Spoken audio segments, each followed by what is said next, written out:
ឯកឧត្តមឆៃរតិសែនរដ្ឋមន្ត្រីក្រសួងអភិវឌ្ឍជនបទនិងឯកឧត្តមហួតហៈរដ្ឋមន្ត្រីក្រសួងទេសចរបានអញ្ជើញជាអធិបតីក្នុងពិធីបើកការដ្ឋានសាងសង់ផ្លូវក្រាលកៅស៊ូ2ជាន់និងបេតុងចំនួន2ខ្សែប្រវែងសរុប 32.10 គីឡូម៉ែត្រស្ថិតនៅក្នុងស្រុកថ្មបាងខេត្តកោះកុងក្នុងក្របខ័ណ្ឌគម្រោងនិរន្តរភាពតំបន់ទេសភាពនិងទេសចរធម្មជាតិកម្ពុជាហៅកាត់ថា CSLEP នៅព្រឹកថ្ងៃអង្គារ13រោចខែកដិកឆ្នាំអាសាញ់សប្តាហ៍ស័កពុទ្ធសករាជ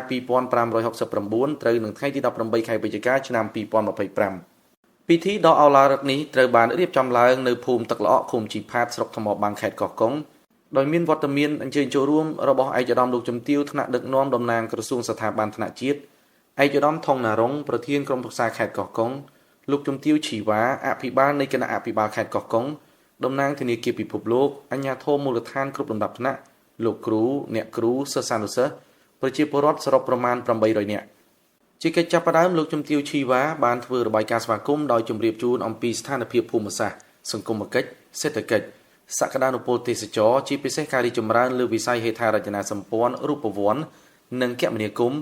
និងកម្រិតជីវភាពរបស់ប្រជាជននៅទូទាំងខេត្តកោះកុងបន្ទាប់មកឯកឧត្តមបណ្ឌិតសួរគង់រដ្ឋលេខាធិការនិងជានាយកគម្រោង CSLEP បានធ្វើរបាយការណ៍បញ្ជាក់ថាគម្រោងនិរន្តរភាពតំបន់ទេសភាពនិងទេសចរធម្មជាតិកម្ពុជា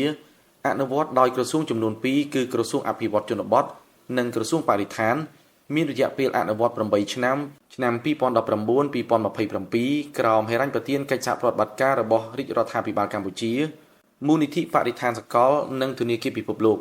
ក្នុងនោះក្រសួងអភិវឌ្ឍជនបទអនុវត្តលើការងារសាងសង់ផ្លូវជនបទក្រាលកៅស៊ូ2ជាន់និងបេតុងដើម្បីតភ្ជាប់គោលដៅទេសចរក្នុងតំបន់ការពារធម្មជាតិនិងការសាងសង់ប្រព័ន្ធទឹកស្អាតនិងបង្គន់អនាម័យដល់សហគមន៍អេកូទេសចរក្នុងឱកាសនោះផងដែរឯកឧត្តមហួតហៈរដ្ឋមន្ត្រីក្រសួងទេសចរបានធ្វើសន្ទរកថាស្វាគមន៍ដោយបានថ្លែងអំណរគុណចំពោះក្រសួងអភិវឌ្ឍជនបទដែលតែងតែផ្ដល់កិច្ចសហការយ៉ាងជិតស្និទ្ធជាមួយក្រសួងទេសចរក្នុងបុព្វហេតុគាំទ្រនិងលើកកម្ពស់វិស័យទេសចរកម្ពុជាជាក់ស្ដែងពិធីបើកការដ្ឋានសាងសង់ហេដ្ឋារចនាសម្ព័ន្ធជនបទតភ្ជាប់ទៅកាន់គោលដៅទេសចរក្នុងតំបន់ការពារធម្មជាតិតាមរយៈគម្រោងនិរន្តរភាពតំបន់ទេសភាពនិងទេសចរធម្មជាតិកម្ពុជានាឱកាសនេះឯកឧត្តមរដ្ឋមន្ត្រីក្រសួងទេសចរក៏បានថ្លែងបញ្ជាក់ថាការសាងសង់ផ្លូវទាំងពីរខ្សែនេះគឺប្រៀបបាននឹងការបង្កើតនូវសរសៃឈាមសេដ្ឋកិច្ចនិងជាផ្លូវដង្ហើមមួយទៀតក្នុងវិស័យទេសចរដែលត្រូវបានចាត់ទុកជាមាសបៃតងរបស់កម្ពុជាបន្ទាប់ពីបានស្ដាប់សន្ទរកថាស្វាគមន៍និងរបាយការណ៍រួចមកឯកឧត្តមឆៃរតិសែនបានសម្ដែងនូវការកោតសរសើរនិងវិតម្លៃខ្ពស់ចំពោះរដ្ឋបាលខេត្តនិងមន្ទីរអង្គភាពទាំងអស់របស់ខេត្តព្រមទាំងក្រុមការងាររាជរដ្ឋាភិបាលចុះមូលដ្ឋានខេត្តកោះកុងដែលបានខិតខំប្រឹងប្រែងអភិវឌ្ឍខេត្តឲ្យមានការរីកចម្រើននិងទទួលបាននូវសមិទ្ធផលនានាលើគ្រប់វិស័យទាំងផ្នែកសន្តិសុខសណ្ដាប់ធ្នាប់សេដ្ឋកិច្ចសង្គមគិច្ចនិងវប្បធម៌ដែលធ្វើឲ្យខេត្តកោះកុងកាន់តែមានសម្រស់ស្រស់បំព្រងឯកឧត្តមរដ្ឋមន្ត្រីក្រសួងអភិវឌ្ឍជនបទក៏បានសម្ដែងសេចក្តីសោមនស្សរីករាយនិងអបអរសាទរចំពោះបងប្អូនប្រជាពលរដ្ឋក្នុងមូលដ្ឋានចំពោះសមិទ្ធផលថ្មីបន្ថែមទៀតដើម្បីបម្រើដល់សេចក្តីត្រូវការប្រចាំថ្ងៃជាពិសេសជួយសម្រួលដល់ការធ្វើដំណើរចូលក្នុងតំបន់អេកូទេសចរជីផាតថ្លែងក្នុងពិធីនោះឯកឧត្តមរដ្ឋមន្ត្រីបានជម្រាបជូនអំពីយុទ្ធសាស្ត្របញ្ចកោណនិងចក្ខុវិស័យរបស់រាជរដ្ឋាភិបាលកម្ពុជាក្រោមការដឹកនាំបន្តវេនប្រកបដោយគតិបណ្ឌិតរបស់សម្ដេចមហាបវរធិបតីហ៊ុនម៉ាណែតនាយករដ្ឋមន្ត្រីនៃព្រះរាជាណាចក្រកម្ពុជានិងបន្តជម្រាបជូនអំពីគោលនយោបាយអភិវឌ្ឍជនបទដែលមានចក្ខុវិស័យកសាងសង្គមជនបទកម្ពុជាឲ្យមានវិបុលភាពប្រកបដោយបរិយាបន្ននិងចីរភាពទាំងផ្នែកសេដ្ឋកិច្ចសង្គមគិច្ចនិងវប្បធម៌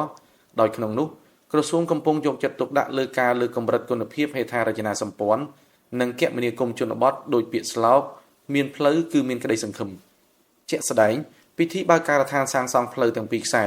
ប្រវែងសរុប 32.10 គីឡូម៉ែត្រនេះមានតម្លៃប្រមាណជាង$5 លាន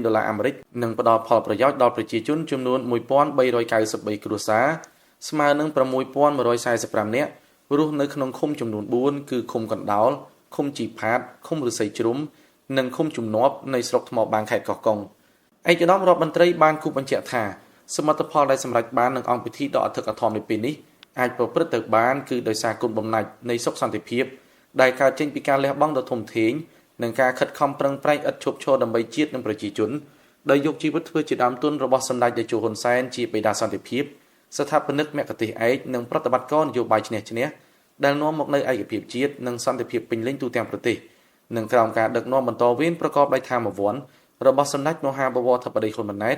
នាយករដ្ឋមន្ត្រីនៃព្រះរាជាណាចក្រកម្ពុជាបច្ចុប្បន្ន បាននឹងកំពុងកសាងសមិទ្ធផលថ្មីបន្ថែមទៀតជូនប្រទេសជាតិនិងប្រជាជនដើម្បីសម្រេចឲ្យបានជោគជ័យនៅចក្ខុវិស័យកម្ពុជាជាប្រទេសមានប្រាក់ចំណូលខ្ពស់ឆ្នាំ2050ជាចុងបញ្ចប់ឯកឧត្តមរដ្ឋមន្ត្រីក្រសួងទាំងពីរនិងគណៈអធិបតីបានអញ្ជើញបញ្ជាគ្រឿងចក្រជានិមិត្តរូបនៃការបើកឲ្យដំណើរការសាងសង់ផ្លូវទាំងពីរខ្សែខាងលើ